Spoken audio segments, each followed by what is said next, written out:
প্রিয় বাংলাদেশের প্রিয় দেশবাসী ও প্রবাসী সকল বাংলাদেশী, আসসালামু আলাইকুম।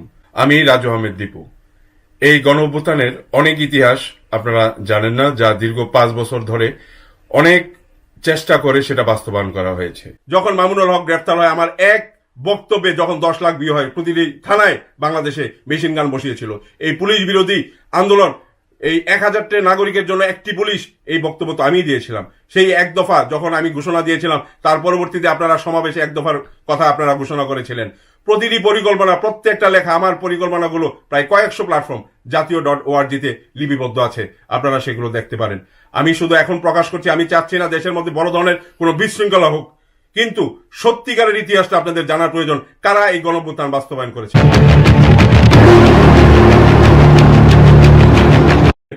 যখন দেখলাম রাজনৈতিক দলগুলোর মধ্যে বেশিরভাগই হাসিনার সাথে জড়িত এবং একটা পক্ষ সত্যিকার চাচ্ছে না যেন হাসিনা গণঅভ্যুত্থান হোক, এই গণঅভ্যুত্থান সফল গণঅভ্যুত্থান হলে, কারণ অনেকের এখানে অনেক ধরনের গোপনীয় ভিডিও থাকে, হানি ট্র্যাপ থাকে, যে হানি ট্র্যাপগুলো দিয়েই ভারত সবসময় বাংলাদেশে ব্ল্যাকমেইল করে, এমনকি রাষ্ট্রপতি, এমনকি পরবর্তীতে প্রধানমন্ত্রী যারা হবে, এদেরগুলো এমনভাবে ব্ল্যাকমেইল করে যেন তারা তাদের পুতুলকে বসিয়ে রাখে একটা চেয়ারে, ওইখান থেকে যে নির্দেশনা দিবে সেভাবেই তারা তাদের বাস্তবায়ন করবে। তাদের স্বার্থের জন্য তারা সবকিছু করতে প্রস্তুত, কারণ তারা তাদের নিজেদেরকে উলঙ্গ দেখতে চায় না জাতির সামনে, কিন্তু তারা ভিতরে এক একজন তার থেকে অনেক কুৎসিত, অনেক খারাপ, যা কিছু ভাষায় প্রকাশ করা যাবে না। এরা এতটা ছোট লোক, এতটা নীচ, যা কল্পনা করতে পারবেন না। সেই 2021 সনে তখন আমি বিএনপির সেই সময় আমাদের সৈয়দ মোয়াজ্জেম হোসেন আলাল ভাই, ওনার সাথে আমি যোগাযোগ করি কন্টিনিউ, এবং জনাব তারেক রহমানের ব্যক্তিগত সহকারী যারা বেলায়েত হোসেন মিদা, মেহেদি এবং আরো অনেকের সাথে কন্টিনিউ আমার সবসময় যোগাযোগ হয়। সাহেবে খাওয়া ভবনে যারা ছিল, দিনকালে যারা ছিল। বাংলাদেশের গভর্নমেন্ট চেঞ্জ করতে হলে আপনাকে পুলিশের একটা সাপোর্ট লাগবে। পুলিশ সাপোর্ট এই মুহূর্তে হাসিনার বাইরে না। বেনজির একমাত্র কথা শুনবে হাসিনার আর ইন্ডিয়ার, এর বাইরে কারো কথা এসে শুনবে না। আর্মির কারো কথা শুনবে না, আর্মির সাথে গোলাগুলি শুরু করে দিবে। আর আর্মির যে সেট আপ এখন 90 বলেন, 46 বলেন, আর্মি চিফ বলেন, ডিজিএফআই বলেন, যে সেক্টর গুলো দরকার হয় ক্ষমতা চেঞ্জ করার জন্য, এইখানে একটা লোক নড়াচড়া করার সুযোগ নেই। ওদের নড়াচড়া করতে হবে না। আচ্ছা, অপেক্ষা করেন, দেখা যাক কি হয়, সমস্যা নেই। এরপরও আরো পিছনে আরো কিছু আছে, সমস্যা নেই, দেখা যাক। আপনি আপাতত অ্যাপোলো লইয়া থাকেন, দেখুন অ্যাপোলো কি বলে। আমি নাই, আমি তো এর লোকের 2 বছর যোগাযোগ। মঙ্গল গ্রহের ভিতরে আরেকটা গ্রহ, ওটা হলো অ্যাপোলো। অ্যাপোলো গ্রহ। মোশাররফ ভাই আমার খালি ভাই আমার ভিডিও ডাঙ্গা দেন, স্যারের যে গালাগালি করছে, কই শালাটা হারামি, বিচারটা আমি করি। ওইসব ভিডিও, ওইসব ছোটখাটো, এখন পুঁটি মাছ তো না, এগুলা নিল আপনার কি মাছ, চিংড়ি মাছ, ওদের কথা চিন্তা করে ভাবলে মানে জাতীয় ইস্যু নিয়ে আসি, এগুলোর নিয়ে এখন আর সময় নেই।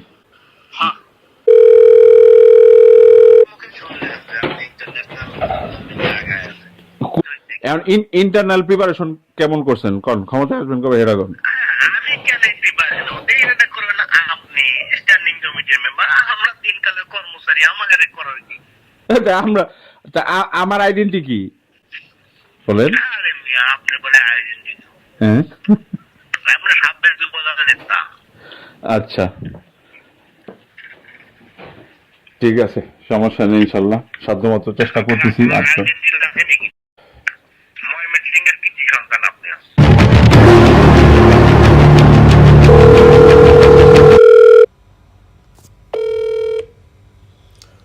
মেহেদি ভাই,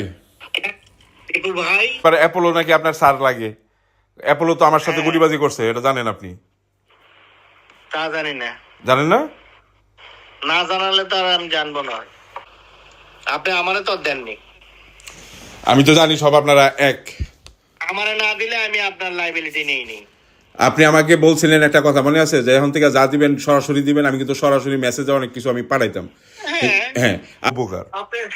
আপনি কোনো প্রেজেন্টেশন থাকলে আমারে পাঠায় রাখতে পারেন, আমি স্যারের কাছ থেকে অ্যাপ্রুভাল নিয়ে আপনাকে বসায় দিতে পারবো। আর 1 কোটির কর্মসংস্থানের সমস্ত পরিকল্পনা তো আমার সব কিছু রেডি করা। 8-10 বছরের পুরো ইউরোপের প্রত্যেকটা দেশে রিসার্চ করে আমি এগুলো সবকিছু কমপ্লিট রেডি করছি। তো এগুলো প্রেজেন্ট করলেই তো হয়ে যায়। করছে কি আপনারে? আমি আপনাদের প্রমাণ কেউ নিষেধ করছে? আপনার দলের নেতা হিসেবে আপনারা কেউ নিষেধ করছে? এবার একটু সিরিয়াসলি, আপনি একটা শেষ একটা কাজ করতে পারবেন? কি ভাই? শেষ কাজটা হলো, আপনি যদি থাকে, আপনি একটু লন্ডনে একটু বললেন সিরিয়াস ইস্যু, আপনি আগে একটু একটা বলেন যে এই ব্যাপারটা নিয়ে কি কথা বলতে উনি ইন্টারেস্ট আছে কিনা, নাইলে আবার পরে আবার এটা নিয়ে আপনি আর কোনো সময় কথা বলতে পারবেন না আর কি, এটার জন্য। আমি হাসিনারে চেঞ্জ করার কোন ইস্যুতে এই মুহূর্তে কাজ করব না। আপনি কি হাসিনার পক্ষে কাজ করবেন? না, কারণ একবার হাসিনার বিরুদ্ধে কাজ কইরা দেশ ছাড়া হয়েছি। সব হালার দেশে আপনি বউ বাচ্চালে দিব্যি ঘুরে বেড়াইতেছে, কারো কোনো সমস্যা নেই। এসব সরকার পরিবর্তন আপনারা আর আমার দিয়ে হবে না, আপনি এসব চিন্তা করে লাভ নাই। ঠিক আছে, দেখ সব বাণিজ্য মন দেয়, সময় আসুক। ব্যবসা বাণিজ্য তো সারা জীবন করবেনই, পাশাপাশি মানুষের জীবনের সুরক্ষাও রক্ষা করা উচিত। দেশের মানুষ না বাঁচলে রাজনীতি করে লাভটা কি? রাজনীতি করবেন কাদের জন্য? ভাই আপনি থাকেন জার্মানিতে আর আমি থাই মালয়েশিয়া, আপনার থেকে কাছে। হুম আর বাংলাদেশের পলিটিক্স এবং বাংলাদেশের প্রশাসন, হুম আমার সাথে বহুত লোকের যোগাযোগ আছে, দিল্লি কথা হয়। আচ্ছা। বাংলাদেশের প্রশাসন চেঞ্জ করা হুম কেউ করলেই হবে না।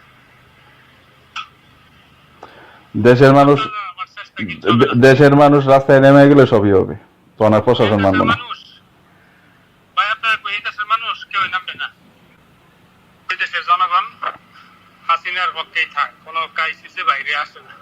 কারণ কি আপনি এই জাতি খুব হারামি, এগুলারে কন্ট্রোল করা বা এগুলারে মনিটরিং করা খুব কষ্টকর। দিয়ে ওই করতেছেন, চিন্তা ভাবনা করে কদিন পরে আমার সাথে একমত হইবেন।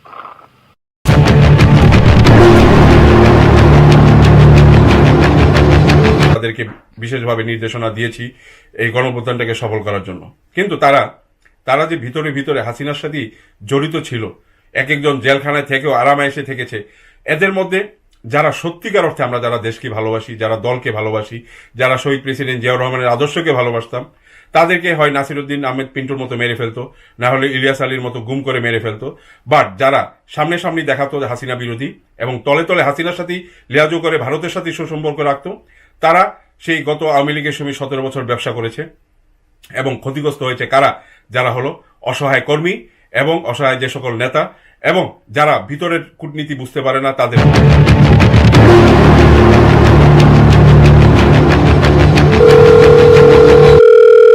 লিড দিয়ে কন্ট্রোল করে সামনে মানে এগিয়ে নিয়ে যেতে পারবেন, তাহলে মানে একটা ড্রাইভ দেওয়া যায় সব দিক দিয়ে। আমি এসব ঝুঁকির মধ্যে নাই।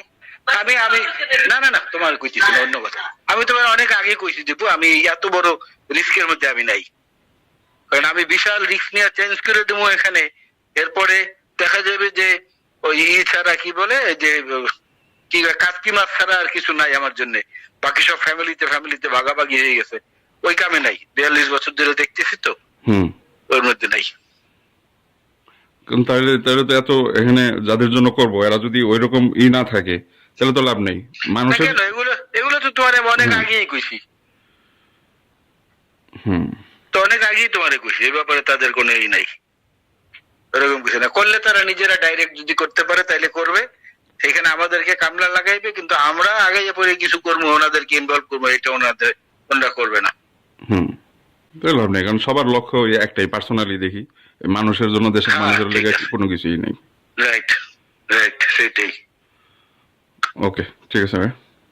ঠিক আছে, আচ্ছা, ওকে, কথা বলছি। আসসালাম।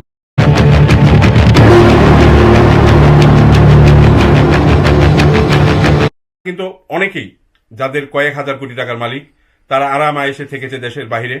এদেরকে অনেককে দেখেছি, অনেক ক্যান্ডিডেট এখনো, যারা কেউ স্বশিক্ষিত, কেউ কিংবা অনেক আওয়ামী লীগের সাথে ব্যবসা করেছে, পার্টনারিং করে Malaysia, Singapore, Europe, middle east সহকারে হাজার হাজার কোটি টাকা পাচার করেছে।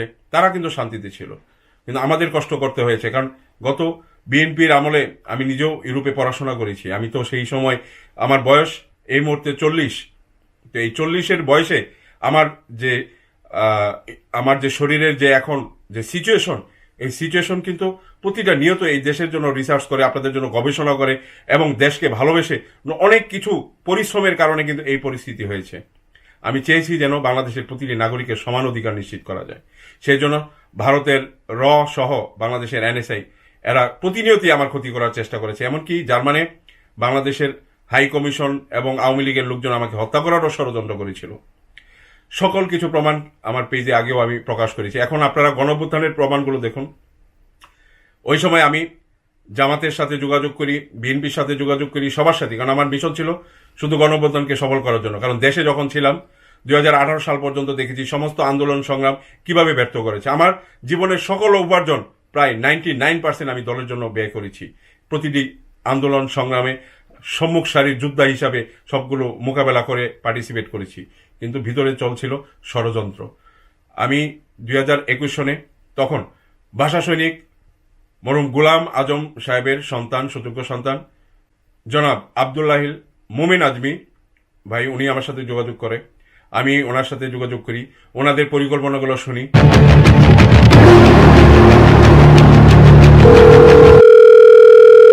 অনেক ক্যালকুলেশনের ব্যাপার আছে আর কি, যে কি করতে যাচ্ছে, কি হতে যাচ্ছে। এখন হ্যাঁ। সরকারের লোকজন এখানে যাদেরকে মাঠে রাখে, এগুলো সব সরকারের নির্দেশে রাখে। আমি তো আপনাকে ওই দিন বলছি, ওদের যথেষ্ট প্রমাণ আমাদের কাছে আছে। আর কারা সরকারের লোক আর কারা সরকারের লোক না, এটা যদি আমরা না বুঝি তাইলে তো আমরা আন্দোলন করতে পারবো না। ঘরে শত্রু রেখে তো, মির্জাপুর রেখে তো আপনি যুদ্ধ করতে পারবেন না, ঠিক না?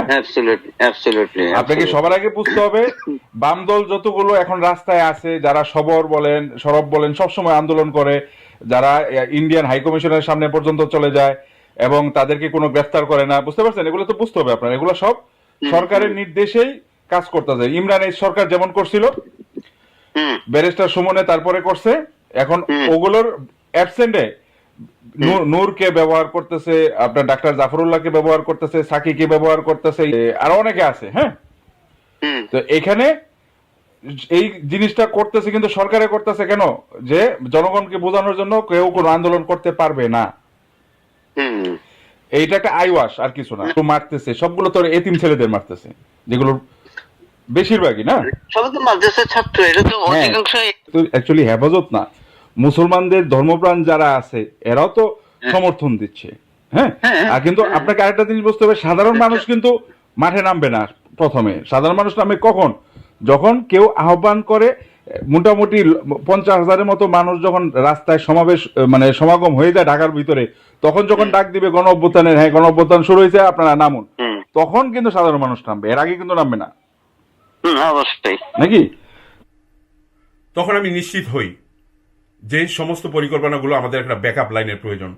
কারণ এই হাসিনার কে উৎখাত করার জন্য এখানে রণকৌশল প্রয়োজন। প্রতিটি যুদ্ধ, প্রতিটি গণ অভ্যুত্থান, কারণ বাংলাদেশে এমন গণ অভ্যুত্থান কখনো ঘটেনি। এই পর্যন্ত যতগুলো গণ অভ্যুত্থান ঘটেছে, এমন গণ অভ্যুত্থান ঘটেনি। কত হাজার যে মানুষ শহীদ হয়েছে, এখানে নাগরিক শহীদ হয়েছে, যেগুলো অফিসিয়াল লিপিবদ্ধ ছিল, সেগুলো ছাড়াও কিন্তু আনঅফিসিয়াল, এছাড়াও কয়েক হাজার হত্যা হয়েছে।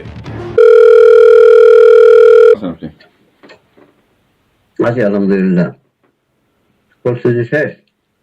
হ্যাঁ, ওদিকে মোটামুটি গোছানো হচ্ছে, আর সিগন্যাল মনে হয় পাবেন। আপনি একটু কাইন্ডলি ইন্টারনালি প্রিপারেশন নেন। আপনার সাথে আজকে কথা বলছি এবং আমি বলছি যে আমি জেনে জানাবো। আপনাকে খোলামেলা বলি, ওইখানে বিভিন্ন স্পটে বিভিন্ন জনের দায়িত্ব মানে নেওয়া হয়েছে। হ্যাঁ, তো কেউ প্রেসিডেন্টের ভবন, কেউ মানে কেউ আপনার পিএম এর ভবন, হ্যাঁ সচিবালয়, বিভিন্ন পয়েন্ট আছে। তো এই সবগুলোর এক এক গ্রুপ আছে যারা দায়িত্ব নিবে আর কি। মানে সিকিউর এবং ট্রাস্ট ছাড়া তো মানে কিছু ইম্পর্টেন্ট পয়েন্ট তো তাদেরকে দেওয়া যাবে না। কারণ সবাইকে তো এখানে ট্রাস্ট করা যাবে না। এখানে আপনার 90% সরকারের এজেন্ট আছে। তো এই জন্যই অ্যাকচুয়ালি আমরা এখন ওনাদের মানে আপনার নামটার জন্য আমি মানে সেভারেল অনেকভাবে আমি অ্যাভয়েড করা হয়েছে। না আমার আমার আমার Avoid করছি আমি অনেকভাবে, হ্যাঁ। অন গ্রাউন্ড না, হ্যাঁ, আমি তো অন গ্রাউন্ড না। না না, সেজন্য আমি তাকে আর আমাদের সংগঠনে যেটা হয় হুম, এটা হচ্ছে যে নির্দেশনা আসে একমাত্র একজনের কাছ থেকে, হ্যাঁ। বাইরে থেকে কোনো নির্দেশনা গেলে এটাকে হুম। ইগনোর করা হয়। তো এখন বাংলাদেশে মানে আপনার যারা দায়িত্ব পালন করবে, হ্যাঁ, এই ধরনের এক দুইজনের নাম লাগবে, কারণ ওইখানে এই লিস্টটা কিন্তু খুবই ইন্টারনাল লিস্ট, এবং এটা দেখা গেছে 2-3 জন ছাড়া বাকি কেউ জানবে না, হ্যাঁ। কারণ দেখা গেছে ওইটা অসুবিধা নেই, যখন গণঅভ্যুত্থানের ডাক দেওয়া হবে, যখন মনে করেন লাখ লাখ মানুষ নামবে, যখন আপনারা নামবেন, তখন আবার দেখা যাবে অনেকে আছে যে তারা পরবর্তীতে নামবে, বিভিন্ন ব্যানারে নামবে, নেমে আবার তো শুধু এই ব্যানারের আন্ডারে তখন যদি দাবি করে যে না আমরা ছিলাম, ও পরে বললে তো লাভ হবে না। না এক্স্যাক্টলি না, হ্যাঁ, না আমরা মৃত্যুকে ভয় করি না। এছাড়া যে প্রকৃত মুসলমান যারা কেউ মৃত্যুকে ভয় করে না, হ্যাঁ, মৃত্যুকে ভয় করলে আমরা সরকারের সাথে অনেক আগে সমঝোতা করে ফেলতাম, অবশ্যই, তাই না? এখন এই যে আমাদের এই সিচুয়েশন থেকে বেরিয়ে আসতে হইলে আমার মনে হয় না যে আমাদের থেকে বেশি কেউ ত্যাগ স্বীকার করবে না। আপনি আমি আজকে কথা বলতেছিলাম, তো তারা আমাকে বলতেছে যে কই কেমন কিছু আমরা দেখতেছি না কিছু খাওয়ার মতন। হ্যাঁ, আমি বললাম যে মিস্টেক হচ্ছে, এখন যে এগুলো সব ইন্টারনালি করতেছে, এখন যদি দেখতে পায় তাহলে তো ঘটবে না। এক্স্যাক্টলি, আমাদের সার্ভিসে থাকলে তো সরকার বুঝে যাবে, এই জন্য তো যে সার্ভিসে যাতে না আসে এভাবে কাজ করতে হবে। না না, এখন সরকারের আমি তখন অন্য কোনো মাথা ব্যথা নাই কিন্তু কাউকে নিয়ে, শুধু এটা গণঅভ্যুত্থান ছাড়া অন্য কোনো পক্ষের কিন্তু সরকারের বিন্দু পরিমাণ মাথা ব্যথা নেই। আমার একটা সাজেশন ছিল, আমি জানি আপনি বলেন এটা করছেন কিনা। সাজেশনটা হচ্ছে যে দেশটা চালাতে প্রশাসন, হ্যাঁ, তাই না? প্রশাসনে যারা দুর্নীতিগ্রস্ত যারা, তাদের কাছে একটা মেসেজ পৌঁছানো যাইতো যে ভাই দেখো যা করছো that's fine, will forget and forgive, কিন্তু কালকে থেকে তুমি আর এটা করতে পারবে না, will not work with Hasina anymore. না, ওইটা আলোচনা হয়েছে এবং যখন গণঅভ্যুত্থানের ঘোষণা দেওয়া হবে ওই মুহূর্তে বলে দেওয়া হবে, ওই মুহূর্তে বলে। কিন্তু ভাই কথা থেকে এদেরকে যদি যে জানানো থাকে তারা কিন্তু বিরোধিতা করবে না, কাজে যখন নামবে তখন আপনি প্রোটেক্ট করার চেষ্টা করবেন, আপনি বিরোধিতা করার চেষ্টা করবে না। আপনি যেরকম পেশাবের সময় যেরকম হয়েছিল, প্রশাসনে নেমে গেছি আর যদি নামবে, কিন্তু আপনি যদি আগে থেকে তাদেরকে মেসেজটা ক্রস ভাই যেটা করছো করে দেওয়া হবে, যদি কালকে যদি আবার একই কাজ করো তাহলে তো পুরানো যত কাজ ছিল সবগুলোর সাথে একসাথে বিচার করা হবে। হ্যাঁ, ওই মেসেজ দেওয়া হবে, সমস্যা নেই ইনশাআল্লাহ। হ্যাঁ, এই মেসেজটা একটু মানে এটা সকল ওসি, এসপি, ডিসি, ইউএনও, হ্যাঁ, তারপর আপনার আমলা লেভেলে যারা আছে, সচিব লেভেলে, হ্যাঁ, ম্যাজিস্ট্রেট, সবগুলোর কাছেই মোটামুটি বার্তা যাবে, বিশেষ করে home and defence. Defence home and defence এই মেসেজ গুলো দেয়া, কারণ বাকিদের আসলে দেশের ইন্টারনাল যে ইয়েগুলো আছে, রিসোর্সেস যেগুলো আছে, রাজনীতির কোনো কিছু না, সম্পূর্ণ জনগণের জন্য হবে। অ্যাবসলিউটলি, কেননা যদি রাজনীতির বিজয় হয় তাহলে তো জনগণের বিজয় হবে না, মানুষের অধিকার নিশ্চিত হবে, ওইটা নিয়ে রাজনীতি করবে। হ্যাঁ, ওইটা হবে না। সংবিধান চেঞ্জ না করা পর্যন্ত কোনো পলিটিক্স এর কোনো কথাই হবে না। এবং আমি তো মনে করি যে সংবিধান করার জন্য কোন ডেডলাইন দিয়ে করা ঠিক হবে না, কারণ এমন একটা ম্যাচ করে গেছে, এইটাকে রিকভার করতে সময় লাগবে।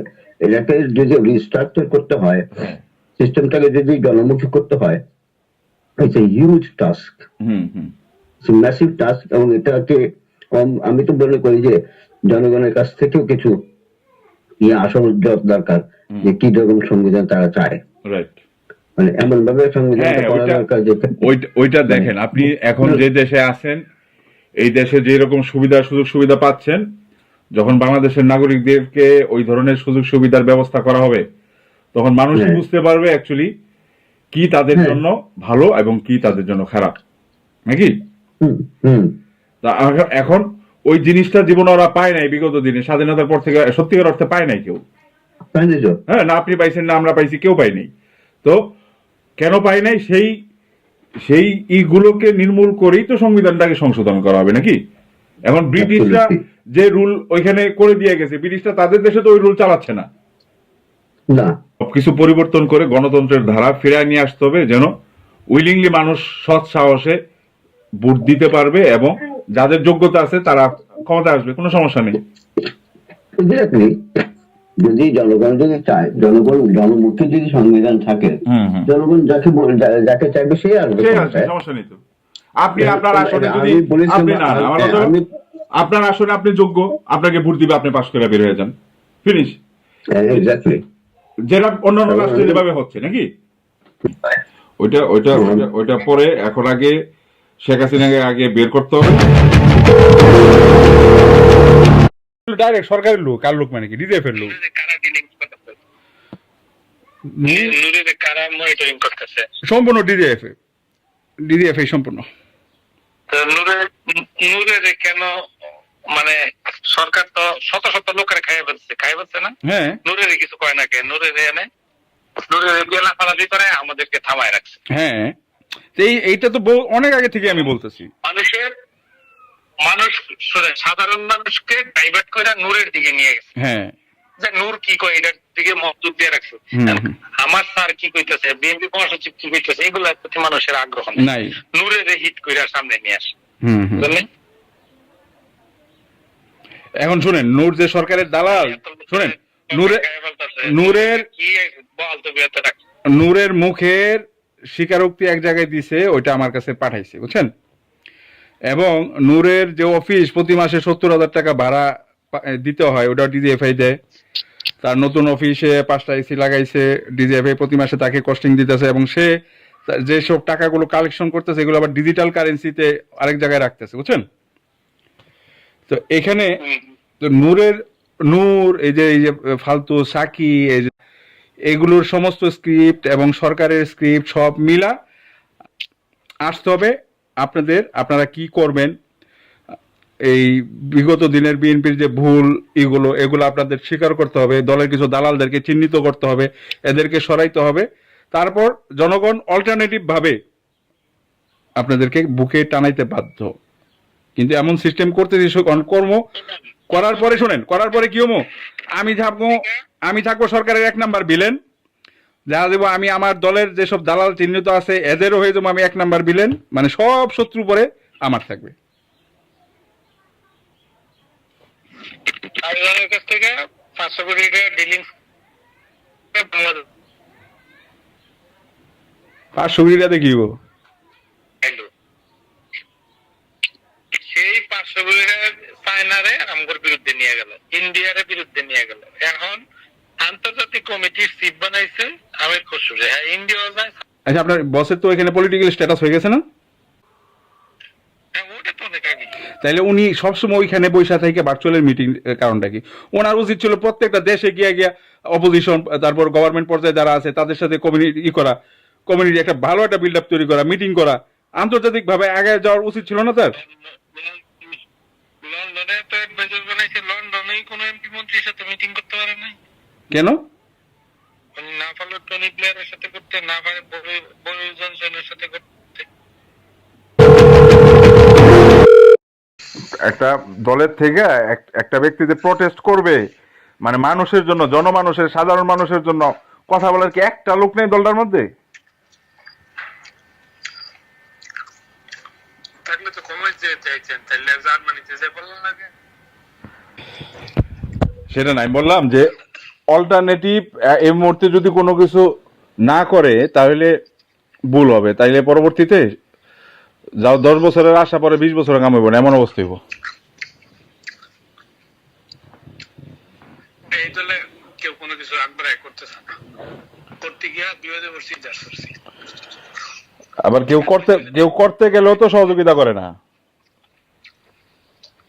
সামনে করতে গেলে আপনি সামনে দিয়া পিছনে দেখবেন বিশাল বড় একটা খাল কাটতে গেছে, খালের ওই পার গিয়ে নিরাপদে সবাই দাঁড়ায় থাকবে, অপেক্ষা করবে। দৌড় দিলেই যাতে খালে পড়ে। সেই জন্যই তো কইছি ভাই, আপনি এইসব নিয়ে চিন্তা করেন না। না কাজ হলে চিন্তা শোনেন, না না চিন্তা করতে হবে, কারণ দেশের মানুষ যদি মনে করেন সব গণহারে মরে যায়, তাহলে আপনি চিন্তা করবেন না, কেন করবেন না? কোন করতে হবে। আপনি ভাই চিন্তা করেন, আপনি তো আরামে আছেন, আপনি চিন্তা করেন, আমার তো চিন্তা করার সময় নাই জনগণের। সেজন্য বলছি যে এইসব চিন্তা করে লাভ নেই, আগে নিজের পাসপোর্টটা নেন, ব্যবসা বাণিজ্য করেন, টাকা হইলে এই দলে মহাসচিব দিয়ে দিবে, ওই যে ইয়ার মতো সিটাগাঙের। আর এই দলের মহাসচিব হইয়া লাভটা কি? যদি আপনি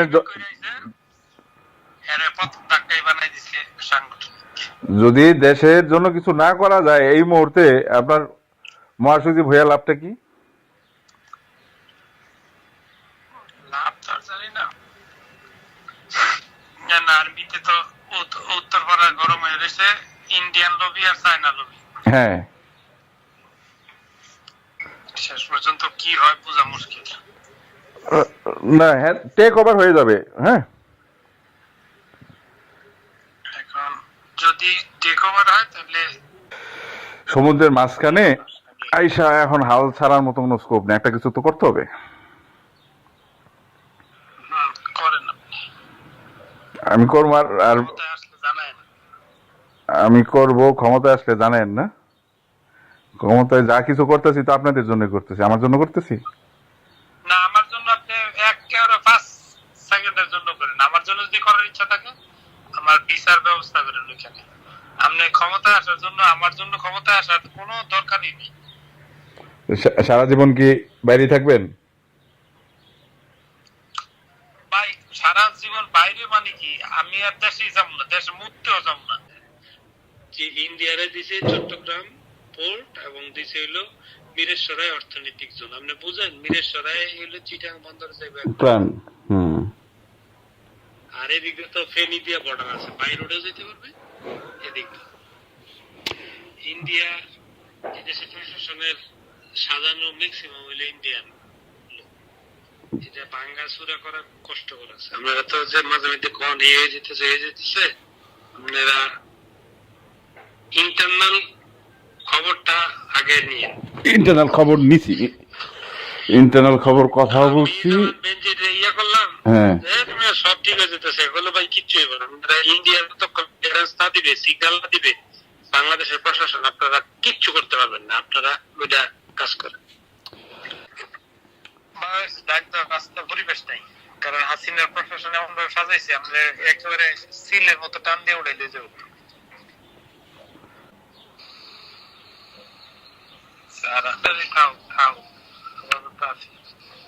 আচ্ছা, এখন আপনারা কি চান না যে হাসিনা বিদায় হোক? আমি চাইলে লাভ কি, আপনি চাইলে লাভ কি, যাকে চাওয়া দরকার হেরা চায়। এই দলের জন্য চেষ্টা করি, দেশের মানুষের জন্য চেষ্টা করি। এটা আপনার পার্সোনাল বিষয়, কারণ আপনি ক্ষমতায় একেবারে মনে করেন কাঁচায় গেছেন গা, তখন বিএনপির লোকজন ধাক্কা আপনারা সরাইলে সরাইয়া ক্ষমতা আপনারা রাখতে দিল না, আপনাদের আর হেরাও নিজেরও রাখতে দিল। মানে ক্ষমতার গেইন নিতে গিয়া এমন সময় আপনারা ধাক্কা দিছে যে আপনি ওই ধাক্কা পড়ে গেছেন ক্ষমতা হাতে নিয়ে।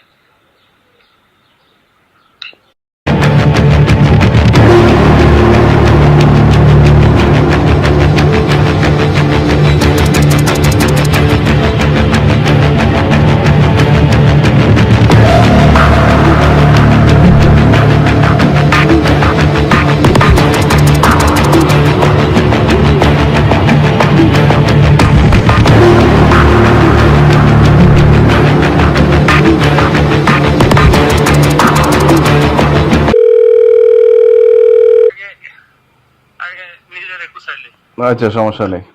কারণ আগে হাসিনারে সরানোর জন্য পরিশ্রম করছি, পিছন দিয়া সবাই 2 নম্বরই করছি। আর এখন পয়সা পয়সা দেখবো, ক্ষমতা চেঞ্জ হইব, তারপরে যে সামনের কাতারে বয়ে পড়বো। অনেকবার দেশে গেছিও, বসের জন্য বাইরে আইসি, গালাগালি করে দম খায়, এই জন্য বাইরে আইসি। আমরা দেশে তাহলে দেশের বাইরে করতে পারতাম না। উনি যেহেতু নিয়ে আসছে, উনি যেহেতু চায় না দেশে থাকি, তাহলে ক্ষমতা এলে তো ওনার সাথেই থাকবো। খামাখা আমি আর দেশে যে রিস্ক নিয়ে লাভ আছে। ক্ষমতা আইব কেমনে, যে জায়গায় আপনার মহাসচিব হইলো সরকারের দ্বারা, আপনি কারি দিয়ে ক্ষমতা আনবেন? আমি কইছি যে ক্ষমতায় আসবে, আমি বলছি আসলে, হুম। না আসলে তো এই যে জার্মানিতে করতেছি না। কিভাবে এটাকে আমরা বাস্তবায়ন করব, আমরা সময়ের অপেক্ষা নিলাম।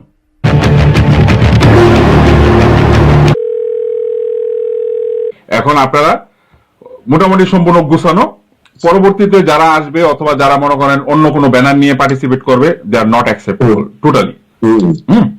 মানে এখানে আমি তো সেটাই বলতেছিলাম যে this should not go into any political no no no, political ground হলে এটা সাকসেস হবে না, ইন্টারন্যাশনালি অ্যাকসেপ্টেবল হবে না, এবং আপনার সরকার এখানে মনে করেন মানে যুদ্ধ লাগাই দিতে পারবে যদি পলিটিক্যাল, মানে কোন পলিটিক্যাল পার্টি। আপনি সবাইকে ওইটা ইনস্ট্রাকশন দিয়ে কিন্তু যে কোনো পাঞ্জাবি প্যান্ট টুপি কোনো কিছু যেন না থাকে, এটা তো বলছেন নাকি? হ্যাঁ হ্যাঁ হ্যাঁ, কারণ এগুলা কিন্তু সব ইন্টারন্যাশনালি মিডিয়া কভারেজ হবে কিন্তু। হ্যাঁ হ্যাঁ, না আমি কালকে আবার রিমাইন্ড করে দিব আর কি।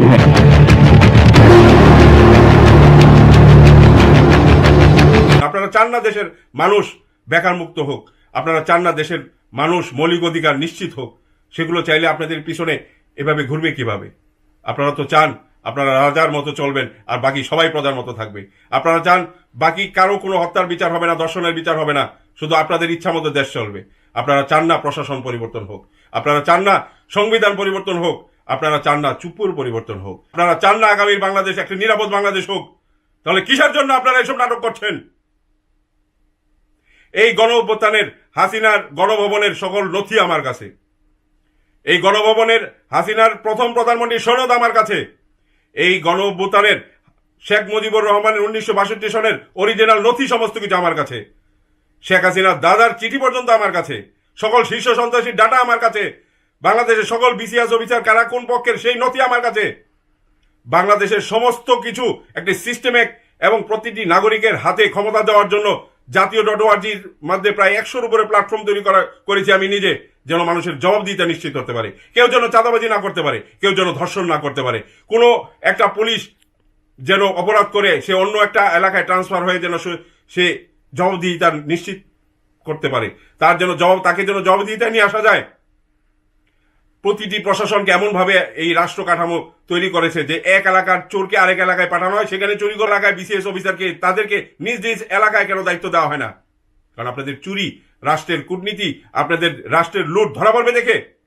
এগুলোর পরিবর্তন করতে হবে। আমরা চাই একটি জবাবদিহিমূলক রাষ্ট্র, যে জবাবদিহি প্রধানমন্ত্রীকেও দিতে হবে, প্রতিটি এমপিকে দিতে হবে। এই যে সকল বিচারপতি, যে সকল সচিব, যে সকল আমলা, ডিসি, এসপি, ইওনো বিভিন্ন জায়গায় যেগুলোকে ট্রান্সফার করা হয়, তাদের কাছ থেকে 5 কোটি থেকে 10 কোটি 50 কোটি, এমনকি স্বাস্থ্য মন্ত্রণালয়ের এমনও পজিশন 100 কোটি টাকা নিয়ে থাকেন আপনারা। তাহলে এরা দুর্নীতি করবে না তো কে করবে? এই দুর্নীতির বীজ রোপণ করা হয় এই রাজনীতির থেকে, যা সমগ্র বাংলাদেশে ছড়িয়ে যায়। দেশের মালিক যদি জনগণ হয়, এই দেশের সেবা আপনারা কিভাবে করবেন? দেশের প্রতিটি নাগরিকের মৌলিক অধিকারের টাকা আপনারা চুরি করে দেশের বাইরে পাচার করেন।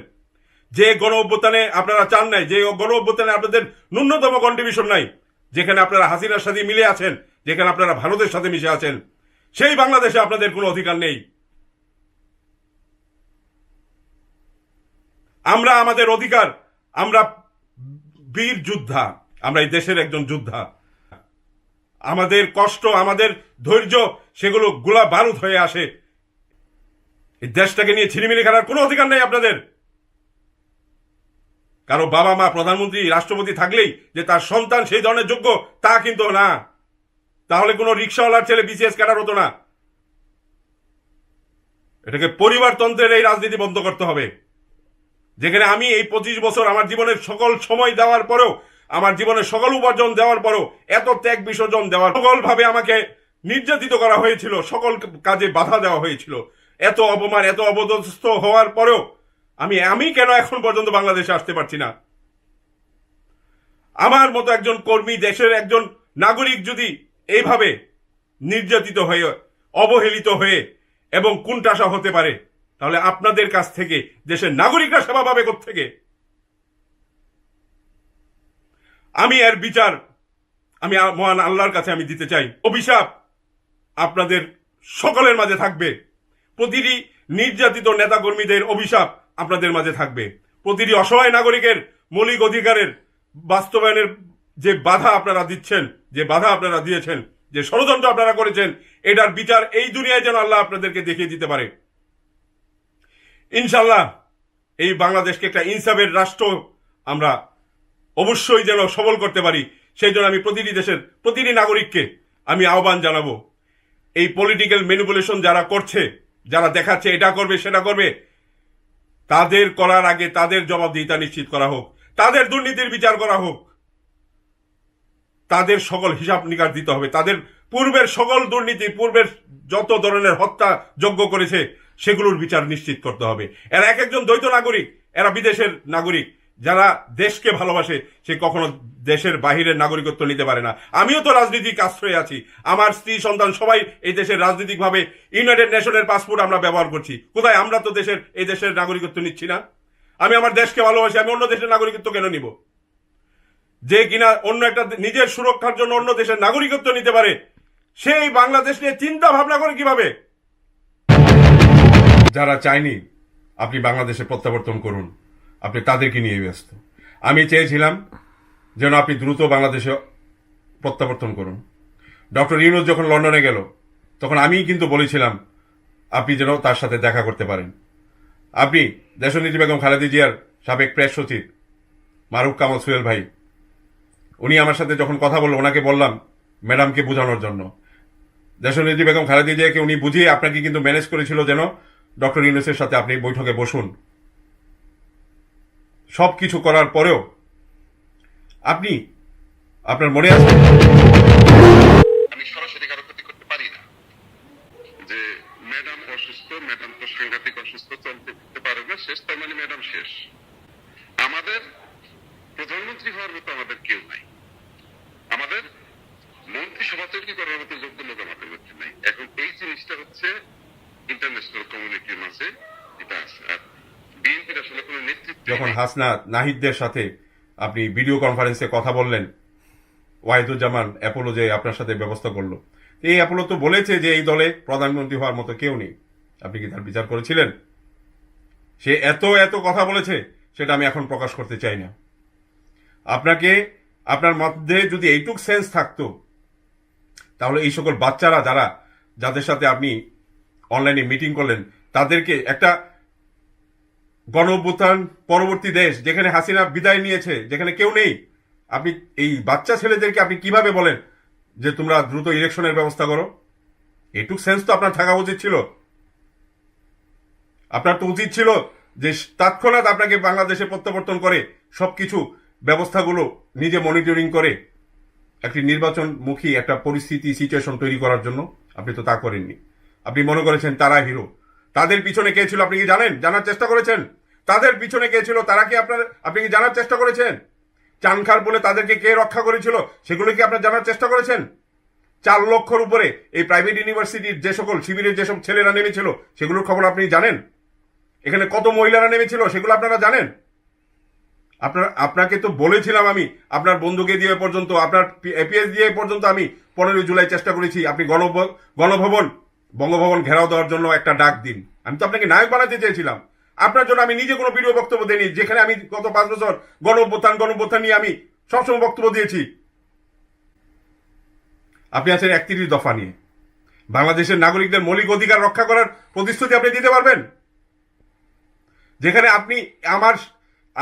আপনি গণঅভ্যুত্থানটাকেই মিথ্যা বলে আপনি দাবি করছেন, যেখানে আপনি জুলাই যোদ্ধাদের জন্য আপনার মধ্যে কোনো ধরনের বিন্দু পরিমাণ সহানুভূতি নেই, কারণ আপনি তো চান নেই এই গণঅভ্যুত্থান। আপনি দিল্লির সাথে চুক্তি করে বাংলাদেশে এসে আমার অবদানকে আপনি ভুলে গেলেন। যেখানে পৃথিবীর 5 ভাগের 1 ভাগ অর্থনীতি স্বনির্ভর ছিল, যেখানে ভারত উপমহাদেশের সর্বোচ্চ আমদানি হতো এই বাংলা সালতানাত থেকে, এই দেশটাকে ভালোবাসতে চেষ্টা করুন।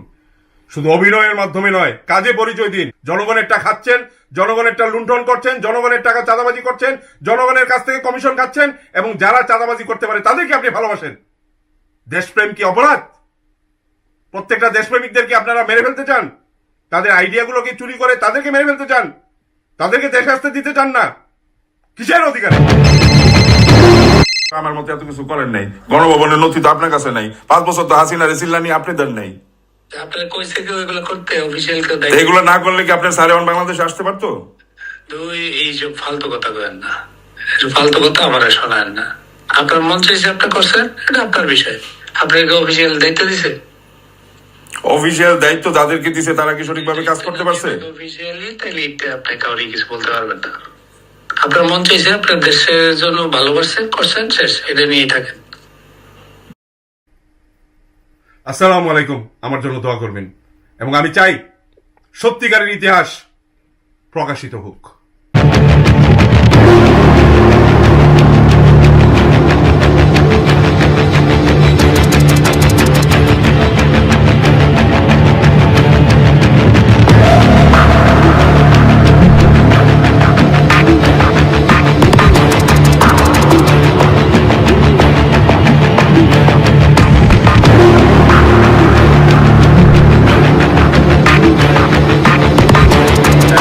সচেতন থাকতে হবে এবং দেশের নাগরিকদের পক্ষে, দেশের পক্ষে আপনাদেরকে সোচ্চার ভূমিকা পালন করতে হবে। আমরা একটি গণ অভ্যুত্থানের মাধ্যমে প্রতিটা নাগরিকের অধিকার নিশ্চিত করার জন্য একটি বিপ্লব ঘটাবে, যার মাধ্যমে এই মাফিয়া সরকারের পতন নিশ্চিত হবে। আপনারা সবাই সজাগ থাকুন এবং আমাদের পাশে থাকুন। ইনশাল্লাহ এই দেশে সকল ধরনের অপরাধ নির্মূল করে একটি স্বনির্ভর এবং নিরাপদ বাংলাদেশ প্রতিষ্ঠা করা হবে। সবাইকে একটি সুনির্দিষ্টভাবে দিক নির্দেশনা দেওয়া হবে যেন আপনারা একটি গণঅভ্যুত্থানের মাধ্যমে এই সরকারকে পতন করতে পারেন। আমাদের সন্তানদের হত্যা করে লাশ গুম করা হচ্ছে। সবাই গণভবন ও বঙ্গভবন ঘেরাও করুন। যারা আমাদের অসহায় নিরীহ জনগণ, ছাত্রদের উপরে নির্বিধায় গুলি করতে পারে, এরা বাংলাদেশে হতে পারে না। ইনশাল্লাহ আমাদের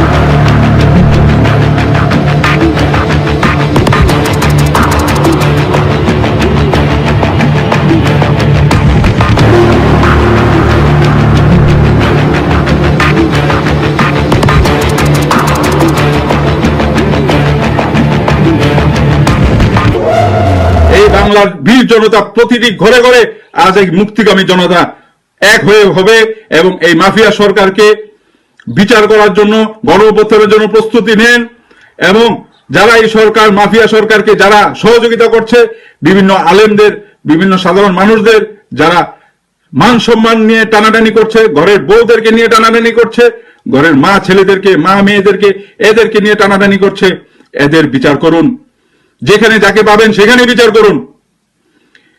মনে করতে হবে এটা একটি ৭১-এর পরবর্তী সময়, যে একটি যুদ্ধ চলছে। সাধারণ মানুষ বনাম এই মাফিয়া, এই দেশদ্রোহী, এই শেখ হাসিনার সাথে যারা এখন পর্যন্ত এই সরকারকে সহযোগিতা করছেন, দয়া করে আপনারা দেশের মানুষের কাতারে চলে আসুন। প্রতিটি সবারই পরিবার আছে, আপনাদেরও সবার সকলের নিরাপত্তার প্রয়োজন। এই দেশটা আমরা সুরক্ষা করতে চাই, আমাদের এই নাগরিকদের, মানুষদের বাঁচাতে চাই, যেন এই মাফিয়াদের কাছ থেকে এই দেশ এবং দেশের জনগণ যেন নিরাপদে বসবাস করতে পারে। একটি স্বাধীন, সার্বভৌমত্ব ও নিরাপদ স্বনির্ভর বাংলাদেশ হোক আমাদের সকলের বাংলাদেশ। ইনশাল্লাহ আমাদের দেশের জনগণ জয়ী হবে। বৈষম্য বিরোধী চলমান এই শান্তিপূর্ণ ছাত্র আন্দোলনের প্রতি আমরা পূর্ণ সমর্থন ঘোষণা করছি এবং দেশবাসীকে তাদের পাশে দাঁড়ানোর জন্য উদাত্ত আহ্বান জানাচ্ছি।